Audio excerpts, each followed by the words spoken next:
The stars in the Epsilon sector burned bright against the darkness of space, but the battle happening there was turning those stars into a graveyard.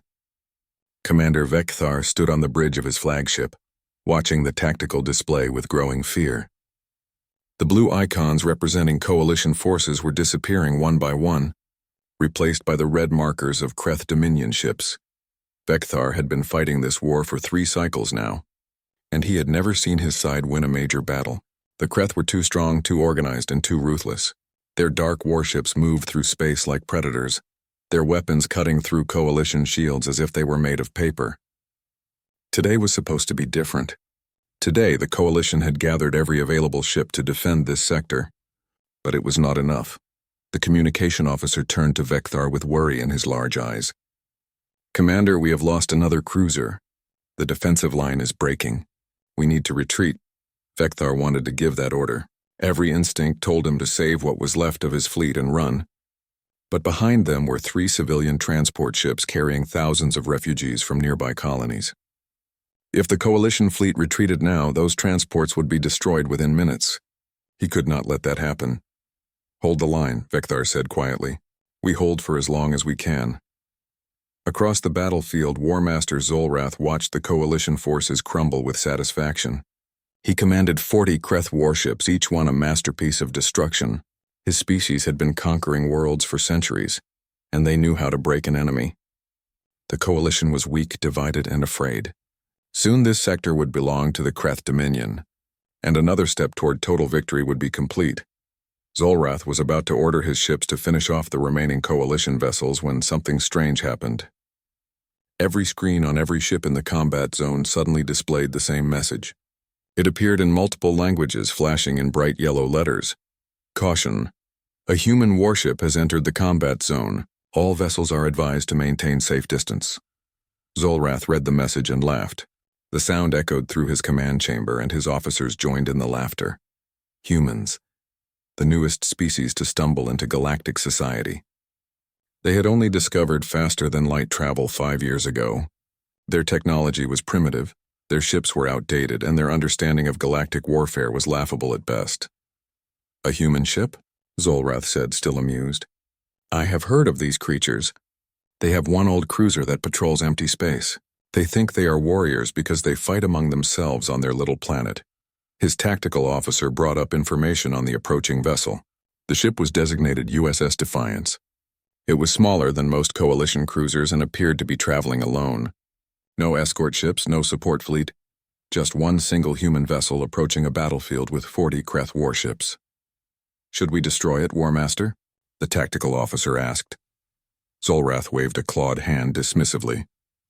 "Send 3 destroyers to deal with it. Make it quick. I want to focus on finishing the coalition forces before they escape."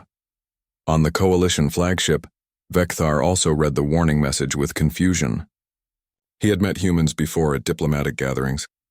They were friendly, enthusiastic, and always asking questions about everything. They seemed like children to him, excited to be part of the galactic community but not really understanding how things worked.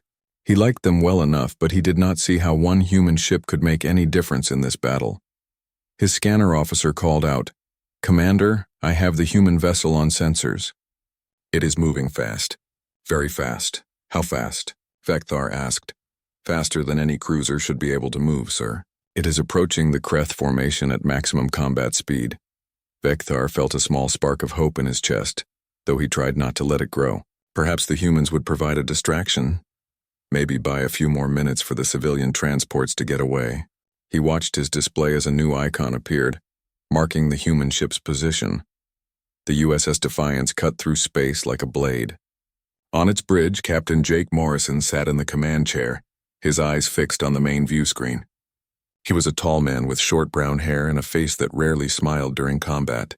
He had been in the military for 15 years, serving in Earth's naval forces before transferring to the new space fleet. He had seen war before, and he knew what it looked like when one side was losing. "Lisa, give me a tactical overview," Jake said. Commander Lisa Hayes stood at the tactical station, her fingers moving quickly across the controls. She had red hair tied back in a tight bun and sharp green eyes that missed nothing. "Captain, the coalition fleet is down to 60% strength. The Kreth have them surrounded on 3 sides. There are civilian transports trying to escape, but they will not make it if the defensive line collapses. Jake nodded slowly. He had known the situation was bad when they received the distress call, but seeing it with his own eyes made it real. How many Kreth ships? 40 warships, sir. All of them larger than us. They are using standard Kreth battle formation, concentrated fire on coalition positions. Lieutenant Ben Carter turned from the helm station. He was young, only 25, but he was the best pilot Jake had ever seen. Captain, 3 Kreth destroyers are breaking formation. They are heading straight for us. Jake allowed himself a small smile. They think we are going to be easy. Ben, take us in. Full combat speed. Let's show them what humans can do. Yes, sir, Ben said, and his hands moved across the controls. The Defiance surged forward, its engines burning bright. In engineering, Lieutenant Sam Phillips watched the reactor readings climb. The ship was pushing hard, harder than the manual said was safe. But Sam knew something the manual did not say. Human engineers always built in extra capacity just in case. Just for moments like this. Commander Amy Chen stood at the weapons station. Her dark eyes focused on the approaching Kreth destroyers. She had grown up near the ocean and joined the Navy as soon as she was old enough. She understood combat in a way that went beyond training. She understood that hesitation got you killed and aggression kept you alive. Weapons ready, Captain, Amy said calmly, waiting for your command. Jake watched the 3 Kreth destroyers growing larger on the view screen. They were moving into position, their plasma cannons charging, confident that they could destroy one small human ship quickly. They had no idea what was about to hit them. All hands battle stations, Jake announced. His voice carried through every corridor of the Defiance. This is what we trained for. Let's remind the galaxy why humans do not back down from a fight. The Kreth destroyers fired first, bright green plasma bolts streaking through space toward the Defiance. The galaxy was about to learn an important lesson. Humans did not fight like anyone else. The warning had been clear. They should have listened. The plasma bolts from the Kreth destroyers should have ended the fight before it began. 3 ships firing at once, their weapons locked onto a single target. In normal galactic warfare, this would be a guaranteed kill. The human ship would take the hits, its shields would fail, and then its hull would rupture. Quick and clean. But the Defiance was not where the targeting computers said it should be. Ben Carter had pushed the ship into a hard roll the moment the Kreth weapons fired. The plasma bolts passed through empty space, missing by hundreds of meters. Ben did not stop moving. He threw the ship into a spiral, then a sudden climb, then a sharp turn that would have torn most galactic ships apart. On the Coalition flagship, Vecthar watched in amazement. How is that ship moving like that, he asked. It is too large to maneuver so quickly. His tactical officer checked the readings twice before answering. Commander, the human ship is pulling forces that should crush its crew. No galactic species could survive those turns. What the Coalition officer did not understand was that humans had evolved differently. They came from a world with strong gravity where they had to be tough just to walk around. Their bodies could handle pressure that would kill most other species. And their ships were built to match. The Defiance was not gentle with its crew, but the crew could take it. Ben Carter grinned as he pushed the ship through another impossible turn. Back on Earth, he had flown fighter jets through canyons and over oceans, where a single mistake meant death. In space, without air resistance or weather, flying was actually easier. He just had to remember that in space, you could move in any direction. Up, down, left, right, forward, backward. All directions were equal, and Ben used them all. The 3 Kreth destroyers tried to track the human ship, but their targeting systems could not keep up. Their computers were designed for the slow, methodical battles that the galaxy was used to. Ships would face each other at medium range, fire their weapons in steady patterns, and whoever had stronger shields would win. It was predictable.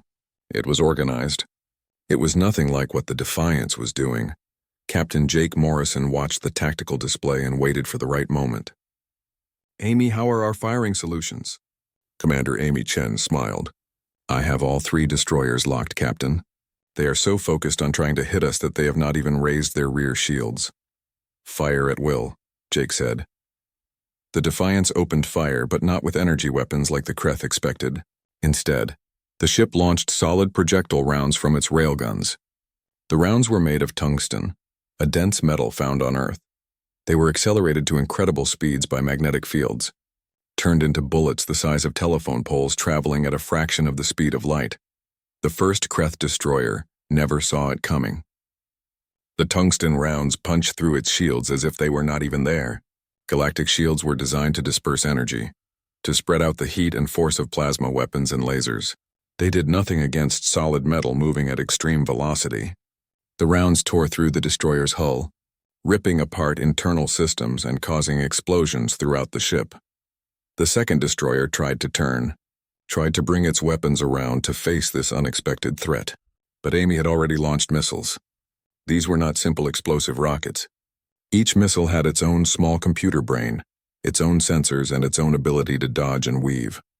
The Kreth point defense systems tried to shoot them down, but the missiles split apart, released decoys, and came from multiple angles at once. The destroyer disappeared in a series of bright explosions. The third destroyer's captain made a decision. He activated his emergency jump drive, preparing to escape back to the main Kreth fleet. It was a smart choice, the only choice that might save his ship. But Ben Carter had been watching for exactly that move. The moment the jump drive began charging, Ben knew the destroyer would be locked in place for 3 seconds. 3 seconds where it could not move or dodge. "Amy, target that jump drive," Jake ordered. "Already on it, Captain," Amy replied. She fired a single railgun round with perfect precision. The tungsten slug hit the destroyer's jump drive just as it was building up energy. The result was catastrophic. The drive exploded, taking most of the ship with it. 3 Kreth destroyers destroyed in less than 2 minutes. The entire battlefield seemed to pause as everyone processed what had just happened. On the Coalition ships, crews stared at their sensors in disbelief. On the Kreth vessels, War Master Zolrath stopped laughing. Vekthar leaned forward in his command chair, studying the human ship more carefully. "What kind of weapons are those?" he asked. His science officer was already analyzing the data. "Commander, they appear to be kinetic weapons. Solid projectiles accelerated to high speeds, and their missiles use guidance systems far more advanced than anything we have seen. Each missile thinks independently. But kinetic weapons are outdated," Vekthar said. "The galaxy abandoned them centuries ago. Energy shields make them useless." "Apparently not against human kinetic weapons, sir," the science officer replied quietly. On the Defiance, Jake stood up from his command chair. "Lisa, status report." Lisa checked her displays. "Shields at 95%. Hull integrity at 100%. We took no damage, Captain. The Kreth never even hit us," Jake nodded. "That was the advantage of speed and maneuverability. If the enemy could not hit you, their weapons did not matter." "Good. Ben, take us toward the main Kreth fleet. Let's get their attention." "Are we really going to attack 40 ships, sir?" Ben asked, though his grin suggested he already knew the answer. "That is exactly what we are going to do," Jake said. "Amy, prepare full weapons loadout. Sam, I need maximum power to engines and shields." In engineering, Sam Phillips was already pushing the reactors harder. The temperature readings were climbing into yellow zones, but yellow was not red. Yellow meant there was still room to push. Human ships were built with massive safety margins because human engineers understood something simple. In combat, safe is not always enough. Sometimes you need extra. War Master Zolrath watched the human ship turn toward his main fleet. For a moment he thought his eyes were deceiving him. One small cruiser charging toward 40 warships. It was suicide. It was madness. But then he remembered the 3 destroyers that no longer existed, and he felt something he rarely experienced. Doubt. "All ships, form defensive sphere," Zolrath ordered. "Overlapping fields of fire. When the human ship enters range, I want every weapon firing at once. We will overwhelm it with sheer numbers." The Kreth fleet moved into formation, creating a ball of warships with weapons pointing in all directions. It was a standard defensive position, nearly impossible to penetrate. No single ship should be able to survive flying into that much firepower.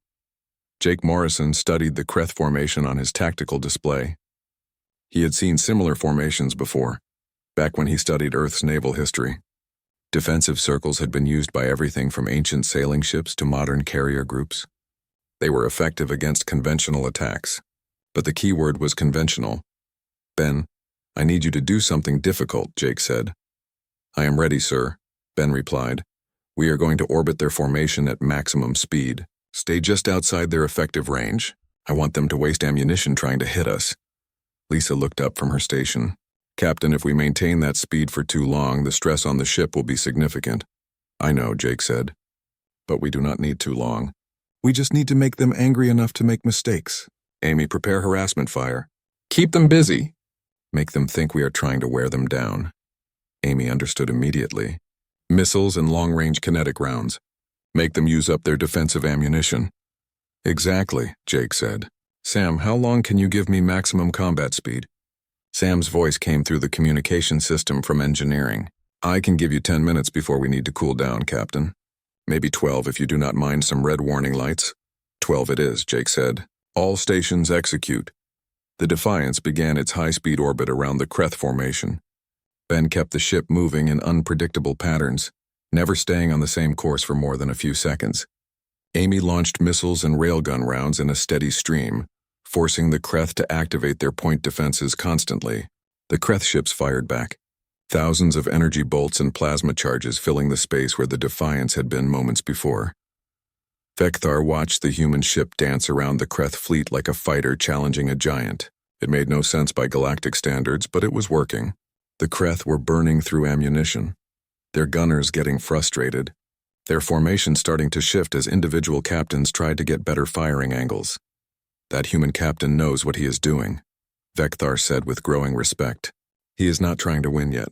He is setting up for something bigger. The question was, what would that something be? Warmaster Zolrath watched the human ship continue its relentless orbit around his fleet. 8 minutes had passed and the small vessel showed no signs of slowing down. His ships had fired thousands of rounds and not one had connected. Meanwhile, the human missiles and projectiles kept coming, forcing his crews to stay alert and defensive. Warmaster, we are wasting ammunition, his tactical officer reported. At this rate, we will deplete our reserves before we even damage the human ship.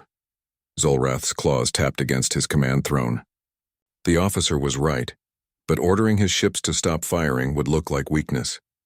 And there was something else bothering him. The human ship was not trying to break through the formation. It was just circling, harassing, probing, like it was looking for something. Tighten the formation, Zolrath ordered. Bring all ships closer together. If the human ship comes closer, we will have more weapons able to fire at once. It seemed like a good tactical decision. More ships in a smaller space meant more overlapping fire. But Zolrath did not understand human warfare. He had just made exactly the mistake Captain Jake Morrison was waiting for. On the Defiance, Lisa Hayes saw the Kreth formation beginning to compress. Captain, they are moving closer together, reducing the gaps between ships, Jake smiled. It was not a kind smile. Perfect. That is exactly what I wanted them to do. Amy, prepare the special package. Amy's fingers flew across her weapons console. Nuclear warheads armed and ready, Captain. I have firing solutions for maximum effect. The galaxy had banned nuclear weapons 300 years ago. Most species considered them barbaric, excessive, and unnecessary. Modern shields could handle them, and the radiation they created was considered cruel. But humans had never signed that ban. Earth had not been part of the galactic community when the treaty was written, and they saw no reason to limit their options now. Human nuclear weapons were different from the old galactic designs, too. They were smaller, cleaner, and designed specifically to create electromagnetic pulses that would disable electronics, and when fired into a tight formation of ships that relied heavily on computers and sensors, they were devastating. Ben, I need one more orbit, then swing us wide, Jake ordered. Amy, when we hit maximum range, fire everything at once into the center of their formation. Understood. Captain, Amy said calmly. The Defiance completed its orbit and then suddenly veered away, opening distance between itself and the Kreth fleet. For a moment, Zolrath thought the human ship was retreating. Then his sensors detected multiple missile launches. Dozens of missiles all heading directly toward the densest part of his formation. Shoot them down, Zolrath roared. All point defenses, fire! The Kreth ships opened up with every defensive weapon they had. Hundreds of small lasers and rapid-fire plasma guns filled space with deadly energy, destroying incoming missiles one after another. It was an impressive display of defensive firepower, but not all the missiles were destroyed. 3 got through, driving deep into the packed formation before detonating. The nuclear explosions were not as large as the old weapons Earth had once built. But they did not need to be large. The electromagnetic pulses washed over the Kreth ships like invisible waves, frying circuits and scrambling computers. Shields flickered and died. Weapon systems went offline. Navigation computers rebooted. For 30 crucial seconds, a dozen Kreth ships were blind and helpless. Jake did not waste those 30 seconds. Ben, take us in. Full attack speed. Amy railguns and conventional missiles. Target the disabled ships. The Defiance dove toward the confused Kreth formation like a hawk striking. Ben wove between the larger ships, using them as cover when other Kreth vessels tried to fire. Amy's weapons spoke constantly. Railgun rounds and missiles reaching out to crippled targets. 3 Kreth cruisers exploded. 2 more were left spinning, their engines destroyed. Vekthar watched the human attack with growing amazement. This was not how galactic warfare worked. This was something else entirely. This was violence and creativity combined, turning every disadvantage into an advantage. The human ship was smaller, so it was faster. It was alone, so it could move without coordinating with other ships. It had weapons the galaxy considered outdated, so the Kreth defenses were not designed to stop them. Commander, the human ship is using combined warfare tactics, his tactical officer said, sounding awed. They are not just using weapons. They are using speed, position, timing, and psychology all at once. Psychology? Vekthar asked. Yes, sir. Watch the Kreth fleet. They are afraid now. Their formation is breaking as individual captains try to protect their own ships instead of working together. It was true. The tight defensive sphere was coming apart. Some Kreth ships were backing away from the human vessel. Others were trying to chase it, leaving gaps in the formation. The discipline that had made the Kreth fleet so dangerous was crumbling. Jake saw it too. Lisa, send a message to Commander Vekthar on the Coalition flagship. Tell him now is the time to attack. We have broken their center.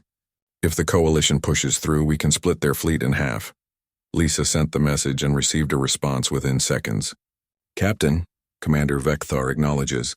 The Coalition fleet is moving to attack. On the Coalition flagship, Vekthar gave orders he never thought he would give. All ships full offensive formation. We are going to push through the Kreth lines. Follow the human ship's lead. Fight aggressively. The Coalition captains hesitated for just a moment. They had spent 3 cycles fighting defensively, retreating, protecting. Going on the attack felt wrong, dangerous. But then they looked at their sensors and saw what one small human ship had accomplished against impossible odds. If the humans could be that brave, how could they do less? The Coalition fleet surged forward.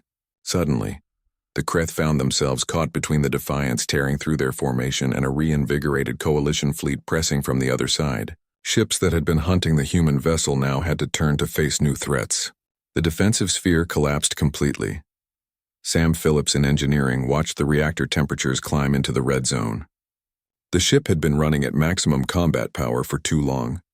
Captain, I need to reduce power soon. We are going to start damaging systems.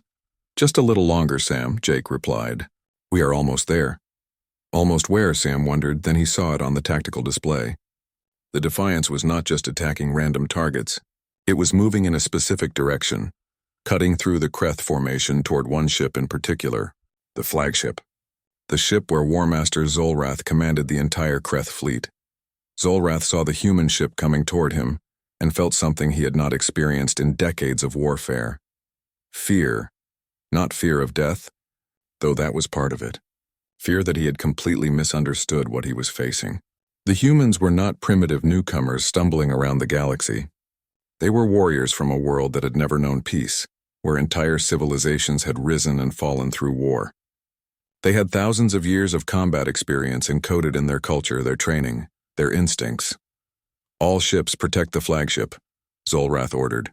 Stop that human vessel at any cost. 6 Kreth cruisers moved to intercept the Defiance, forming a wall of metal and weapons between the human ship and Zolrath's flagship. They fired everything they had, creating a storm of energy that should have been impossible to survive. Ben Carter looked at that wall of fire and did some very quick calculations in his head. Calculations involving velocity, angle, gravity, and one very convenient moon that was orbiting nearby. Captain, I have an idea. It is crazy. I like crazy, Jake said. Do it. What happened next would be discussed in military academies for generations. Ben used the ship's engines to accelerate toward the moon, building up speed. Then, at exactly the right moment, he fired the thrusters perpendicular to their movement. using the moon's gravity to whip the ship around in a slingshot maneuver. The Defiance came screaming over the Kreth formation from above, from an angle no one expected, moving faster than any ship that size should be able to move. Lieutenant Commander Chris Baker, the navigation officer, had calculated the entire maneuver in his head in about 30 seconds. It was the kind of math that should have required a computer in several minutes, but human navigators trained to do complex calculations mentally because computers could fail, could be hacked, could be destroyed. The human brain was the backup system, and sometimes it was the primary system too. The Defiance dropped onto the Kreth flagship from above, appearing where shields and weapons were not positioned to defend. Amy fired every weapon the ship had: railgun rounds, missiles, even the small defensive lasers that were meant for shooting down incoming fire. Everything poured into the flagship's upper hull at point-blank range. The flagship's shields, designed to protect against attacks from the sides, failed within seconds under the concentrated assault from above. The hull breached in multiple places. Atmosphere vented into space. Internal explosions rippled through the massive ship. Zolrath, in his final moment, understood. The galaxy had made a mistake. They had assumed that technology was what made a species dangerous, but the humans proved otherwise. They had average technology, outdated weapons, and ships that were smaller than everyone else's. But they had something. The explosion of the Kreth flagship lit up the Epsilon sector like a newborn star. Debris scattered in all directions, and for a few seconds everything seemed to stop. The remaining Kreth ships hung in space, their crews stunned by what had just happened. Warmaster Zolrath was dead. The flagship was gone. And one small human ship had done it all. Captain Jake Morrison did not give them time to recover. Ben, get us clear of the debris field. Amy, target the nearest Kreth cruiser. We keep the pressure on until they break completely. But the Kreth were already breaking. Without Zolrath's leadership, the fleet had no central command. Individual captains began making their own decisions, and most of those decisions involved getting away from the terrifying human vessel as fast as possible. 3 ships activated their jump drives immediately, disappearing into faster-than-light travel. Others turned and began burning away from the combat zone at maximum speed. Captain, the Kreth fleet is retreating, Lisa reported. Multiple ships are jumping out. The rest are running. Jake allowed himself to relax slightly in his command chair. Good, let them go. Ben, slow us down to standard cruising speed. Sam, how are we doing? Sam's voice came through from engineering and he sounded exhausted. Captain, we are in bad shape. Not critical, but bad. The reactors are overheated. We have blown out 3 power conduits. The port railgun is offline, and we have microfractures in the hull plating from all those high-speed maneuvers. Can we make it to the Coalition fleet for repairs? Jake asked. Yes, sir. But we are not fighting any more battles today. We pushed this ship past every safety limit we have. Jake smiled. That is what safety limits are for, Sam. Pushing past them when it matters. Good work down there. Everyone, excellent work. We did what we came here to do. On the Coalition flagship, Vekthar watched the Kreth retreat with an expression of wonder. His tactical officer was reviewing the battle data, playing back key moments over and over. Commander, this is incredible. 1 ship. 1 human ship defeated an entire Kreth battle fleet. Not alone, Vekthar said quietly. They gave us the opening we needed. They showed us what was possible. But yes, what they did should not have been possible. The communication officer turned to Vekthar. Sir, we are receiving a message from the human ship. Captain Morrison requests permission to dock for repairs. Permission granted immediately, Vekthar said. And prepare an honor guard. I want to meet this human captain personally. The Coalition fleet formed a protective circle around the battered Defiance as it limped toward the repair docks. The civilian transports that had been fleeing the battle turned back, their passengers safe now. Coalition crews watched through viewports as the human ship passed by, this small vessel that had changed everything. Inside the Defiance, the crew was running on pure adrenaline. They had been in combat for less than 20 minutes, but those minutes had felt like hours. Ben Carter's hands were shaking slightly as he guided the ship into the docking bay. Lisa Hayes was already preparing reports and damage assessments. Amy Chen was powering down the weapon systems, making them safe. Jake stood up from his command chair and addressed his crew over the ship's communication system. I know you are all tired. I know that was the hardest fight most of you have ever been in, but I want you to know something. What we did here today matters. We showed the galaxy that humans belong out here among the stars. We proved that courage and creativity can overcome superior numbers and technology. You should all be proud. In the medical bay, Dr. Helen Grant was treating minor injuries. Bruises from the high-speed maneuvers, a few broken fingers, one sprained wrist. Nothing serious, which was remarkable considering what the ship had been through. Humans were tough, but they were not indestructible. They had just been lucky today. 3 hours later, Jake Morrison walked through the corridors of the Coalition flagship toward the conference room where Vekthar and his senior officers waited. He was still wearing his combat uniform, and he had not slept in 20 hours. But this meeting was important. Lisa walked beside him carrying a datapad with technical information about the battle.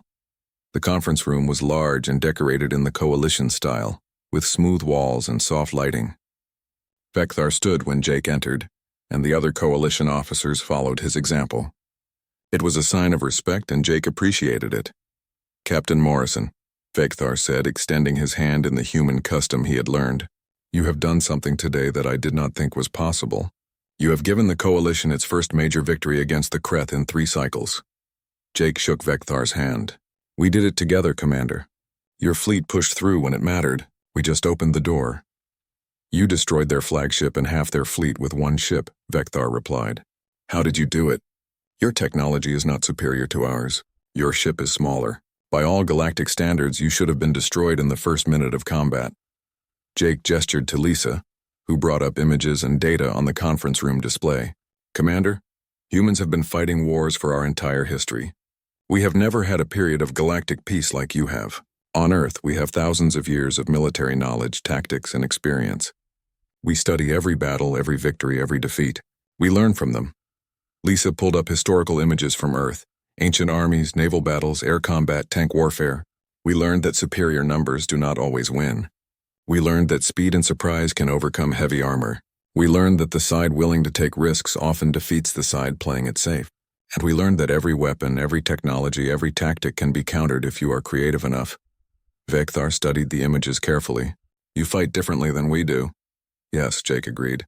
"Galactic warfare is like a chess match, slow, methodical, predictable. Both sides move their pieces, and whoever has more pieces usually wins. Human warfare is more like boxing. Fast, aggressive, constantly adapting. We look for weaknesses. We create opportunities. We hit hard and keep hitting until the enemy cannot fight back." A Coalition admiral spoke up, an older officer with scars from previous battles. "But your tactics are dangerous. You took incredible risks. If any of those maneuvers had failed, your ship would have been destroyed." "That is true," Jake admitted. "But staying in one place and trading fire with 40 ships would have been certain death. At least our tactics gave us a chance, and more importantly, they gave us the initiative. We controlled the battle. The Kreth were reacting to us, not the other way around." Lisa added more data to the display. "Human military doctrine is based on something we call combined arms warfare. We do not rely on just one type of weapon or one type of tactic. We use everything together. Speed and firepower, defense and offense. Technology and psychology. We hit the enemy from multiple angles at once, physically and mentally." Vekthar was beginning to understand. "The nuclear weapons. You knew we would shoot most of them down, but you only needed a few to get through to create chaos." "Exactly," Jake said. "And the kinetic weapons work because galactic shields are designed for energy weapons. And the high-speed maneuvers work because galactic targeting computers are designed for slower ships. We looked at what the galaxy considers normal and did the opposite." The Coalition admiral leaned forward. "Captain Morrison, the Coalition Council will want to speak with you. What you have shown us today changes everything about this war. But I have a question. Can you teach us these tactics? Can Coalition crews learn to fight the way humans fight?" Jake considered the question carefully. "Some of it, yes. The tactics and strategies can be taught. The weapons can be shared. But there is something else, something harder to teach. You have to change the way you think about combat. You have to be willing to take risks, to try new things, to fail sometimes. The galaxy has been fighting the same way for so long that it has become predictable. And humans are not predictable," Vekthar said. "No," Jake agreed with a slight smile. "We are definitely not predictable. We will try anything once, and if it works, we will do it again better." Lisa brought up one final image on the display. It showed the current position of the Kreth Dominion forces across the galaxy. "But we need to be realistic. We won today because the Kreth did not expect us. They did not take us seriously. That will not happen again. Next time they will be ready for human tactics. They will adapt their defenses. They will study what we did and find counters. So what do we do? The Coalition Admiral asked. Jake looked at the map of Kreth territory and felt the weight of what was coming. We adapt faster than they do. We innovate. We come up with new tactics before they figure out how to stop the old ones.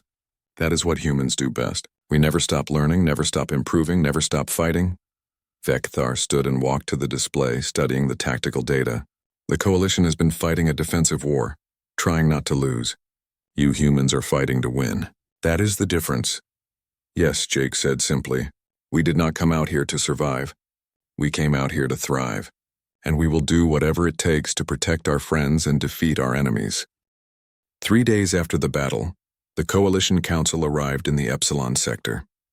They came in a massive diplomatic vessel, surrounded by an escort fleet. The council members had expected to find wreckage and survivors preparing to abandon the sector. Instead, they found a victorious Coalition fleet, 3 saved civilian transports and 1 small human warship undergoing repairs. The council requested a full briefing, and Commander Vekthar provided them with complete battle data. They watched the recordings in silence, seeing the Defiance dance through impossible maneuvers, destroy Kreth ships with weapons the galaxy had abandoned, and ultimately eliminate an entire enemy fleet with a crew of only 90 humans. Counselor Thane, an elder statesman from one of the founding Coalition species, spoke first after the presentation ended. This is unlike anything we have seen in 300 years of galactic warfare. Captain Morrison, your species has been part of the galactic community for only 5 years. How do you possess such advanced combat capabilities? Jake stood before the council, still tired but standing straight. Counselor, our combat capabilities are not advanced. By galactic standards, our technology is average at best. What we have is experience. Humans have been fighting wars since before we discovered fire. We have never stopped. Every generation learns from the previous one. Every conflict teaches us something new. Counselor Thane exchanged glances with the other council members. You speak of war as if it is normal. Most species in the Coalition have known centuries of peace between conflicts. That is the difference, Lisa Hayes said from beside Jake. She had been invited to the briefing as the Defiance's executive officer. Humans do not have centuries of peace. We have brief periods of peace between wars. It makes us different. We do not forget how to fight because we never stop preparing for the next fight. Another council member, Counselor Bray, spoke up. But surely constant warfare has damaged your species. War is destructive, costly, tragic. Yes, it is all of those things, Jake agreed quietly. We do not celebrate war. We do not enjoy it. But we accept it as a reality. And because we accept it, we prepare for it. We study it. We get very, very good at it. Not because we want to, but because we have to. The council chamber was silent for a long moment. Finally, Counselor Thane stood. The Coalition has been fighting the Kreth Dominion for 3 cycles. We have lost more battles than we have won. Our strategy has been defensive, protecting our territory, hoping to outlast the Kreth. But after seeing what your ship accomplished, Captain Morrison, I believe we have been approaching this war incorrectly. You have, Jake said bluntly. The Kreth are aggressive. They are expanding, conquering, pushing forward. You cannot defeat an aggressive enemy by being passive. You have to match their aggression and exceed it. Vekthar stepped forward. The council should know that Captain Morrison and his crew have offered to help train Coalition forces in human combat tactics. They believe we can learn to fight more effectively. Counselor Bray looked skeptical. Can our species truly learn to fight like humans? We are biologically different. Our reflexes, our physical capabilities, our cultural values are all different. Lisa brought up new data on the council chamber display. You do not need to fight exactly like humans. You need to fight smarter. Use combined tactics. Be unpredictable. Take calculated risks. These are concepts, not physical abilities. Any species can learn them, Jake added. And you have advantages we do not have. Some Coalition species have better sensors than humans. Some have faster reflexes. Some have stronger bodies. You just need to use those advantages aggressively instead of defensively. Counselor Thane considered this carefully. Captain Morrison, if the Coalition were to formally request human assistance in this war, what would humanity want in return? It was the question Jake had been expecting. Counselor, Earth does not want territory or resources. What we want is simple. We want our allies to survive. We want the Kreth stopped, and we want to prove that humans deserve to be here among the stars as equals. You have already proven that, Vekthar said quietly. No one who witnessed that battle could doubt humanity's place in the galaxy. The council went into closed session for 2 hours. When they emerged, Counselor Thane addressed Jake formally. Captain Morrison, on behalf of the Coalition Council, I extend an official invitation to humanity. We would like Earth to take a leadership role in military operations against the Kreth Dominion. Human officers will be assigned to train Coalition crews. Human tactics will be studied and adapted across the fleet. And humanity will be given resources to expand your space force significantly. Jake felt a weight settle on his shoulders. This was bigger than one battle, bigger than one ship. This was humanity stepping onto the galactic stage as a military power. The Council honors us. I will need to communicate with Earth Command for official acceptance, but I believe they will agree. There is one more thing, Counselor Bray said. We understand that humans currently operate only 12 warships. The Coalition will provide resources and shipyard access to build 50 more within the next cycle. These ships will be designed by human engineers, built to human specifications and crewed by human personnel. Lisa's eyes widened slightly. 50 warships. That would make Earth's Space Force one of the largest in the Coalition. It was an incredible show of trust and investment. We accept gratefully, Jake said, but I want to be clear about something. Humans will fight hard. We will take risks. We will lose ships and crews. War is ugly and people die. The Council needs to understand that. We understand, Counselor Thane said, but we also understand that the alternative is slower defeat. The Kreth will not stop until they are stopped. Perhaps it takes a warrior species to stop other warriors. 2 weeks later, Jake stood on the observation deck of the Defiance as it prepared to depart the Epsilon sector. The ship had been repaired, upgraded with some Coalition technology, and was ready for its next mission. The crew had received commendations from the Coalition Council. 3 of his officers had been promoted, and Jake himself had been offered an admiral's rank, though he had turned it down. He was a ship captain, and he wanted to stay that way. Lisa joined him at the viewport looking out at the stars. Earth Command just sent the official response. They have accepted the Council's offer. They are already selecting crews for the new ships. Admiral Patterson will be arriving next month to coordinate the joint operations. Good, Jake said. We are going to need experienced leadership. This is not going to be easy. It never is, Lisa replied. But we knew that when we signed up. The question is, are we ready for what comes next? The Kreth will not make the same mistakes twice. Jake thought about that. She was right, of course. The Kreth had underestimated humans once. They would not do it again. The next battle would be harder, more dangerous, and the enemy would be prepared for human tactics. We will adapt. That is what humans do.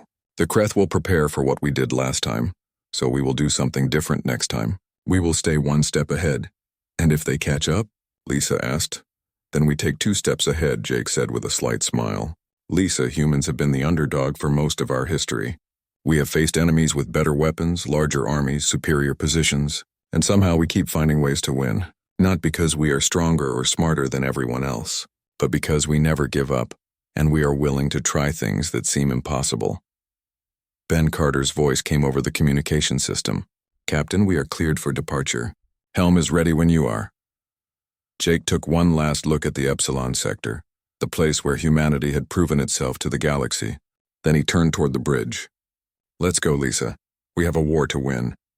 As the Defiance pulled away from the Coalition fleet, its automated beacon activated, broadcasting the now famous message, "Caution, a human warship has entered the combat zone. All vessels are advised to maintain safe distance." Across the galaxy, that message would soon become known and feared by the Kreth. It meant that somewhere, a human crew was preparing to do something unexpected, something aggressive, something that by all galactic standards should not work but somehow would. In the Kreth Dominion capital, military commanders studied the battle data from Epsilon sector. They analyzed the human tactics looking for weaknesses and counters. They prepared new strategies and issued new orders to their fleets. They were confident they could adapt to this human threat. What the Kreth did not understand was that humans had been adapting to threats for hundreds of thousands of years. It was not just a military skill. It was built into human nature. Change or die, adapt or perish, try new things or be left behind. The war against the Kreth Dominion would continue for many cycles. There would be victories and defeats, heroes and tragedies, moments of triumph and moments of despair. But the introduction of human forces marked a turning point. The coalition stopped fighting to survive and started fighting to win. And leading that change was a small cruiser named Defiance, with a crew of 90 humans who had shown the galaxy something important.